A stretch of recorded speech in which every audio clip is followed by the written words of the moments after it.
ఇక విశేషంలోనికి వస్తాను. శివుడికి విష్ణువుకి భేదం ఏమాత్రమూ లేదు లేదు లేదు. ఒక్కసారి ఆలోచించి చూడండి. శివుని చేతిలో శంఖం ఉంటుంది, వనమాలి గదీ శాంగి శంఖి. ఆయన చేతిలోనూ శంఖం ఉంటుంది. ఏ శంకరుడున్నాడో ఆయనకి పినాకము అనే ఆ విల్లు చేతిలో ఉంటుంది. పినాకపాణిం పతిమాప్తుమిచ్చతి. ఏ మహానుభావుడైనటువంటి విష్ణువు ఉన్నాడో వనమాలి గదీ శాంగి, ఈయన విల్లి పేరు శాంగం విష్ణువుది.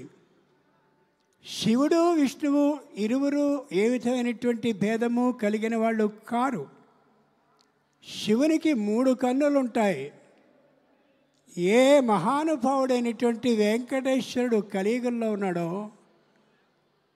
ఆ వెనుక ఉన్న ద్వాపరయుగంలో ఇదే శ్రీ మహావిష్ణువు కృష్ణుని రూపంలో ఉన్నాడో, దానికి వెనుకదైనటువంటి త్రేతాయుగంలో రామచంద్రమూర్తిగా ఉన్నాడో, దానికి మొదటిదైనటువంటి కృతయుగంలో కృతేశ నారసింహో భూ, ఆ నృసింహస్వామి 3 కన్నులతో కనిపిస్తాడు. ఈయనకి 3 కన్నులు, ఆయనకి 3 కన్నులే. భేదం ఎక్కడుంది? ఏ మహావిష్ణువు ఉన్నాడో ఆయన క్షీర సముద్రాన్ని చిలికినప్పుడు అలా కెరటాలు కెరటాలు కెరటాల మీద లక్ష్మీదేవి వస్తూ ఉంటే ఇష్టపడి తీసుకున్నాడు. ఏ శంకరుడున్నాడో ఆయన పరస్పర తపస్సంపత్ఫలాయిత పరస్పరం, ఈమె నాకు భార్య కావాలి అనే తపస్సు చేసి స్వీకరించాడు శివుడు. శివుడు కేశవుడు ఇద్దరూ కూడా భార్యల్ని ఇష్టపడి చేసుకున్నవాళ్ళు. ఏ మహావిష్ణువు ఉన్నాడో ఆయన మామగారి ఇల్లైనటువంటి ఆ పాల సముద్రంలో ఉంటే, ఈ శంకరుడు కూడా మామగారి ఇల్లైనటువంటి హిమాలయం మీదే ఉంటాడు. రాజ్య కార్య నిర్వహణం కోసం శివుడు కైలాసాన్ని ఏర్పాటు చేసుకుంటే, శ్రీ మహావిష్ణువు వైకుంఠాన్ని ప్రత్యేకమైన ప్రదేశంగా నిర్ణయించుకున్నాడు. ఏ మహావిష్ణువు ఉన్నాడో ఆయన బ్రహ్మాండమైన పెద్దదైనటువంటి పాము పక్క, అంటే ఆదిశేషుని మీద సర్పం మీద అలా పరుండి ఉంటే, ఈ శంకరుడు కూడా చక్కనైనటువంటి పాముని నాగేంద్రహారాయ, ఉడంతా పాములే వేసుకుని అలా తిరుగుతూ ఉంటాడు. బాగా ఆలోచించి చూడండి. రేపటి రోజున వైకుంఠ చతుర్దశి రాబోతోంది. ఆ రోజున దేవలోక సభ జరుగుతుంది. సభ జరిగిన సందర్భంలో కళ్ళలో ఒక్కసారి ఊహించుకోండి, 2 బ్రహ్మాండమైనటువంటి సింహాసనాలు ఏర్పాటు చేస్తారు బంగారంతో. కుడివైపు ఉన్నటువంటి సింహాసనంలో శంకరుడు కూర్చుంటే, మన ధర్మం ప్రకారం శంకరుని పక్కన పార్వతీదేవి కూర్చుని ఉంటుంది. వైష్ణవ ధర్మం ప్రకారం విష్ణువు కుడి చేతి వైపున కూర్చుంటే అటు పక్క కూర్చుంటుందంటే, మనం చూస్తూ ఉన్నప్పుడు విష్ణువుకి కుడి చేతి వైపున అమ్మవారు, మనం చూస్తూ ఉన్నప్పుడు శంకరుని ఎడమ చేతి వైపున పార్వతీదేవి కూర్చుంటారు. ఆ ఇద్దరు అలా ఉన్నప్పుడు ఇటు శంకరుని పక్కన నందీశ్వరుడు బ్రహ్మాండమైనటువంటి నంది రూపంతో ఉంటాడు కదా, అలా కూర్చుంటాడు. ఇటు విష్ణువు ఉన్నాడే, ఆ విష్ణువు పక్కన గరుత్మంతుడు రెక్కలన్నీ ముడుచుకుని కూర్చుంటాడు. అటువంటి సందర్భంలో శంకరుడు స్వయంగా మారేడు దళాలతో ఏర్పాటు చేయబడ్డటువంటి మాలని విష్ణువు యొక్క మెడలో వేస్తాడు. ఆలోచించి చూడండి. ఇద్దరికీ భేదం ఉంటే అలా చేయడం సాధ్యమవుతుందా? ఆ వెంటనే ఇటు పక్కన్నటువంటి విష్ణువు ఆ శంకరుని యొక్క మెడలో తులసిమాలని వేస్తాడు. వనమాలి. దీంట్లో ఆరోగ్య రహస్యం కూడా ఉంది. ఈ కార్తీకం అనేది ఏదైతే ఉందో, ఈ కార్తీకంలో చిరు చలి మంచు ఏర్పాటవుతుంది కాబట్టి ఆ మంచు చలిని పూర్తిగా తొలగించగలిగినటువంటి రెండు ఔషధాలు, ఒకటి మారేడు, రెండవది తులసి. మారేడు కషాయాన్ని కానీ స్వీకరించినట్టయితే జీర్ణకోశ వ్యాధులు రావు. ఆ తులసి దళాలతో ఏర్పాటు చేయబడ్డటువంటి ఆ రసాన్ని కానీ తాగినట్టయితే శ్వాసకోశ వ్యాధులు రానే రావు. ఎంత ఆశ్చర్యమో! విష్ణువు శంకరుని మెడలో, శంకరుడు విష్ణువు యొక్క మెడలో ఈ మాలల్ని వేసుకుంటారు. ఇక ఏ లక్ష్మీదేవి ఉందో ఆ లక్ష్మీదేవి అక్కడ ఉన్నటువంటి పార్వతీదేవికి రత్నగ్రైవేయ చింతాకలోలముక్త ఫలాన్విత, బ్రహ్మాండమైన రత్నాలతో ఉండే అద్భుతమైన మెడలోని హారాన్ని చింతాక పథకంతో సహా వేస్తుంది ఆవిడ. ఆ పార్వతీదేవి ఈ లక్ష్మీదేవి దగ్గరకు వచ్చి మౌక్తికైర్మండితాంగ క్షీరోదన్నత్ ప్రదేశే శుచిమణి విరసత్సైకతే మౌక్తికానాం మాలాక్లుప్తాసనస్థ. మహానుభావుడైన శ్రీ మహావిష్ణువుది శ్రవణ నక్షత్రం కాబట్టి జ్యోతిషం ప్రకారం ఆ ముత్యాలమాలని వేస్తుంది. ఆ ముత్యాలమాల ఇటుపక్కకు వస్తుంది. ఏ శంకరుడున్నాడో ఆయన ఆర్ద్ర నక్షత్రంలో పుట్టాడు కాబట్టి గోమేధికాలతో వేయబడ్డ హారాన్ని ఈయన వేస్తే అటుపక్క ముత్యాల హారం వేయబడుతుంది. ఇటు ఆలోచించి చూడండి. ఇద్దరికీ భేదం ఉండడానికి వీల్లేదు. ఏ శ్రీ మహావిష్ణువు ఉన్నాడో ఆయన బ్రహ్మాండమైనటువంటి పట్టుబట్టల్ని కడతాడు అని మనం అందరం చూస్తుంటాం. కానీ రామావతారంలో ఏ మహావిష్ణువు అయినటువంటి ఆయన ఉన్నాడో ఆయన షట్చాష్టౌచ వర్షాణి దండకారణ్యమాశ్రిత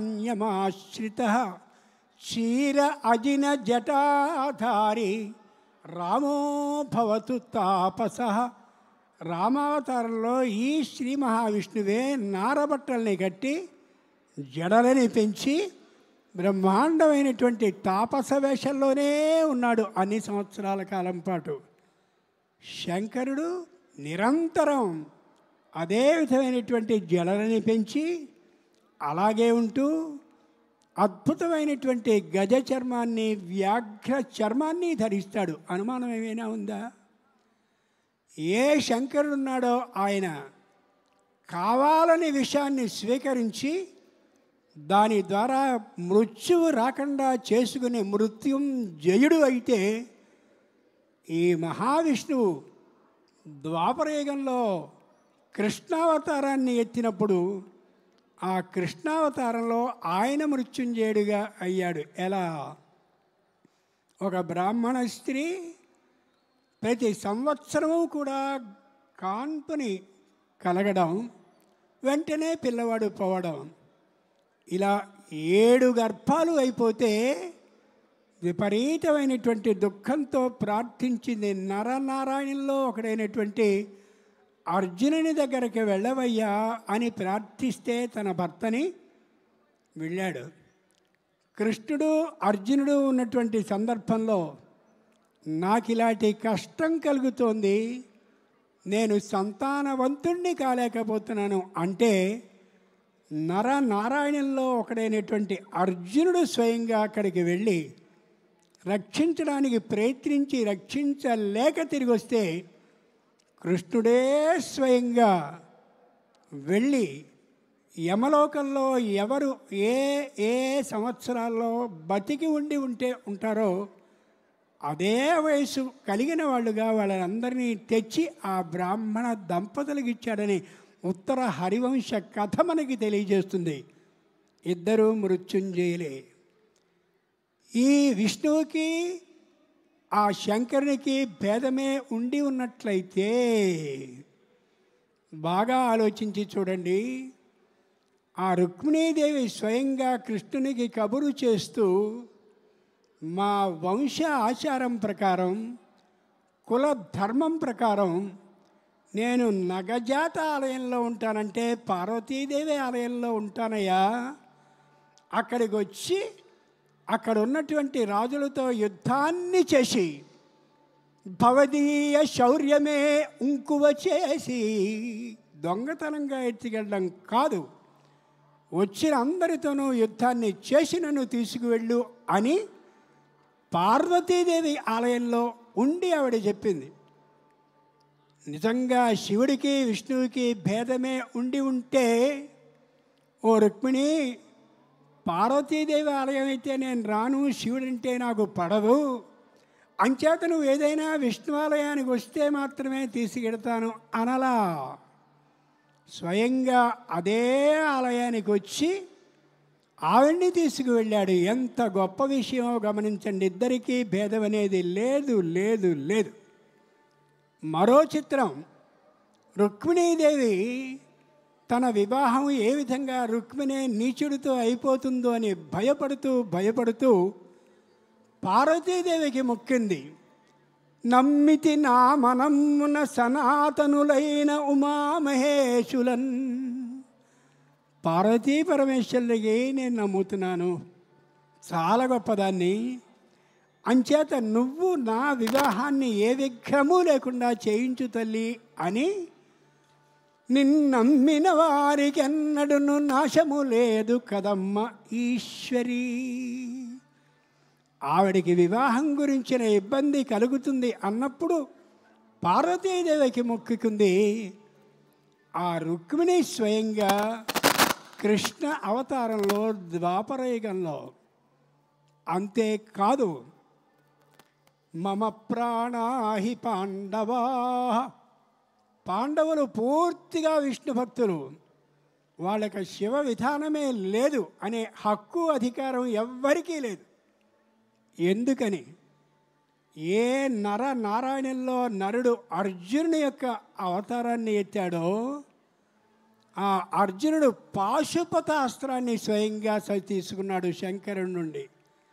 పాశుపత అస్త్రం అంటే, పశుపతి అంటే శివుడు. ఆ శివుని తపశ్శక్తి మొత్తం దాగినటువంటి ఆ అస్త్రాన్ని స్వయంగా సంపాదించాడు.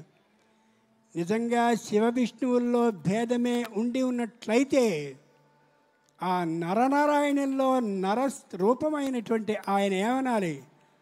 నీ ఆ పశుపతికి సంబంధించిన శివ తపశ్శక్తి దాగున్న అస్త్రం నాకు వద్దు అనాలి. అనలేదు. ఆలోచించి చూడండి. లోకంలో రెండు విధాలైనటువంటి మనుషులు ఉంటారు. ఒకళ్ళు బ్రహ్మాండమైనటువంటి సంపాదన కలిగి ఉండి ఆడంబరంగా ఉండాలనుకుంటారు. ఒకళ్ళు అమోఘమైన సంపాదన కలిగి వైరాగ్య భావంతో పూర్తి నిరాడంబరంగా ఉండాలి అనుకుంటారు. విష్ణువు ఆడంబరంగా ఉంటాడు, శివుడు నిరాడంబరంగా ఉంటాడు. విష్ణువు పట్టు వస్త్రాలని ధరించి ఉంటే, శంకరుడు ఏనుగు చర్మాన్ని, అలాగే వ్యాఘ్ర పులి చర్మాన్ని ధరించుంటాడు.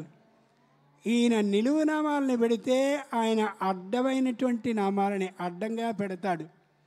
ఏ విధమైనటువంటి భేదము ఇద్దరిలోనూ ఉండదు, లేదు లేదు. తల్లులారా, మీ అందరినీ ప్రార్థిస్తున్న ఒకే ఒక్క మాట, ప్రతిరోజు కుంకుమని ధరించండి. నేను